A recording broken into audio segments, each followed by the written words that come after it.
Hi everyone, just thought I would jump in today and make a quick short little video on how I organize my designer series papers. Most of them are Stampin' Up. I do have a few others though in stock as well. And I'm also going to show you how I organize my embossing folders because I own a ton of them. All right, let's go and get started. I'm gonna give credit for this idea to Michelle in my stamp club. I have been looking for a long time with a good way to organize my DSP and to know exactly what I have. For example, it really helps if I'm looking for certain color combinations to have it all cataloged and organized and just easily accessible. And I feel like I'll use it more this way. And I have been since I started using this system. So thank you, Michelle. And I'm going to zoom in here. So these are Amazon Basics business card holders. And I just cut the little cards out of cardstock. And this is how I've been organizing my DSP. I have been punching out images of the DSP with the little curly label punch from Stampin' Up. And it's been working really, really well for me. So what I've done is, let me go ahead and show you this Big Top birthday. Do I want to do that one? No, I don't. Let me see. I'm going to show you, let's see, let's find a good one. Country Lane. That's a new one that I recently ordered. So what I do is I write the colors that it contains. So if I'm looking for a certain color combination, then I have accessibility to know which paper set I can look at. And then I punch one of each design, both front and back. I keep the back of the ones in the back of the card. I tend to really punch the images on the front of the card that I like the most, and I feel like I'm going to use a lot more than the back ones, so some of my front ones are a little bit nicer. I also have been storing my 6x6 papers this way as well, or cataloging them, and they contain a lot more designs, so there I have a couple of different cards for these. And I also note that they're 6x6 because my storage that I will show you in a little bit, I keep separate from my 12x12s. But yeah, the 6x6s seem to have a lot more designs. The 12x12 regular DSP packs, I can usually fit on just one card. And then my binder itself is organized alphabetically, but I think you can kind of do it however you want, because as you'll see in a sec, I'll take you over to my storage bin where I keep my actual papers, and I keep my papers alphabetically. So I don't even think it really matters that I store my cards. As long as I have the name or whatever on them, I think then it's just fine. Sorry, that's probably a little confusing. Anyways, so I did my cards alphabetically, and then I also did them like this, get to the end here,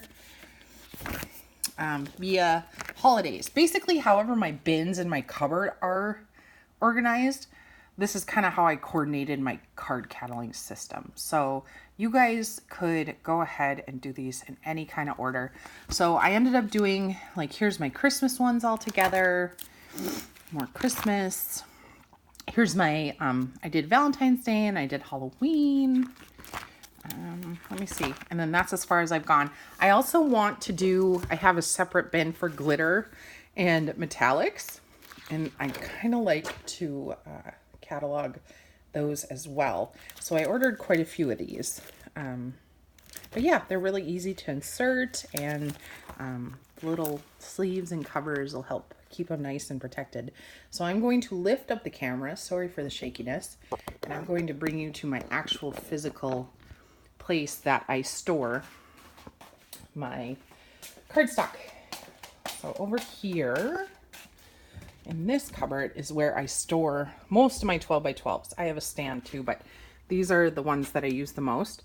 So as you can see, my Stampin' Up here, I have an alphabetical order, and I'll pull one out, and they're alphabetical by the name of the set. So when I find it on the business card, I can come right over here and pull it out. And then inside each one, I have little cello bags to hold all the scraps and then keep the big ones loose. But yeah, here's my glitter and foil that I'm going to work on eventually. And again, here I have my Stampin' Up! Holidays together. Then I have some miscellaneous. Not sure I'm going to get to my miscellaneous. I might. But yeah, this way I've been using my paper so much more because I can see it instead of digging through all my bins. And then this is my 6x6 holder. And this is where I keep my 6x6s, Stampin' Up! As well as some other ones. So I can quick come here and sort through those too if I need them. And if I need to, I can label them. But I feel like I don't have quite enough 6x6 to really need a labeling system because I can kind of just see them all right there. So let's go back now.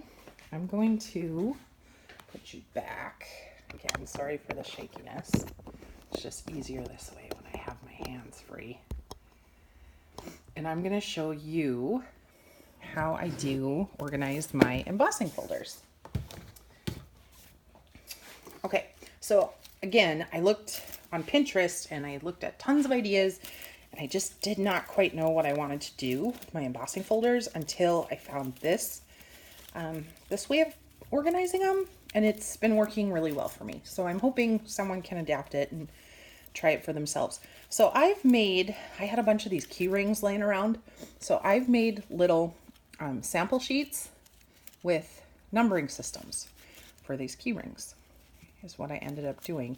And then these, of course, are made out of cardstock, and then I run them through my machine. And then this way I can group them kind of together. Like these A's are my Stampin' Up. The B's I think are just, are these holidays? Yeah, the B's are Christmas. This is how far I've gotten. I have lots more to do. And then the C's are my 6x6 Stampin' Up! Ones. And again, they're all stored a little bit differently. So you can kind of get a system that works best for you. But this one's been definitely working well for me. So what I do is I store my embossing folders. First of all, you got to get the little key rings. I think you can just get those at Walmart. But I store them in these little fridge bins that I think I got at Home Goods, or they're also on Amazon. And there again, I have the design and then the corresponding number that I made with my brother label maker. So I have those. Those are my A's. And then I have another bin, and those are my B's so far. Some of them, these ones back here, I haven't done yet. I just have so many. I got to get going on it. And then my 6x6s didn't fit in that bin. So I think I scored this at Goodwill and I spray painted it and I absolutely love it. And I have it on the top of one of my bookcases. So these are my C's. So anytime I need a design, again, instead of going to the shelf, I'm lazy and I like sitting at my desk. I don't like getting up and wandering around unless I absolutely have to. So instead of going to my shelf, digging through all of these, you know, however many I have, and being like, oh, what design do I want to use? This I keep in a desk drawer right next to me. And I'm like, oh, okay, so maybe I will use this one today and vice versa. So yeah, this has just worked again really, really well for me. And I think that is probably the end of our video, but let me know if you have any comments or questions. Also wanted to mention to all of you out there, I do have an online eBay store, and it is called One Shop Apothecary Stock. And I sell a bunch of rubber stamping and scrapbooking products. So I will link to my store down below in the description, and feel free to look on there. I have, I think right now, about a little over 800 items in my store, but it's constantly changing. Each week I get different stuff in and new stuff in, and yeah, check it out. Okay guys, till next time. Thanks.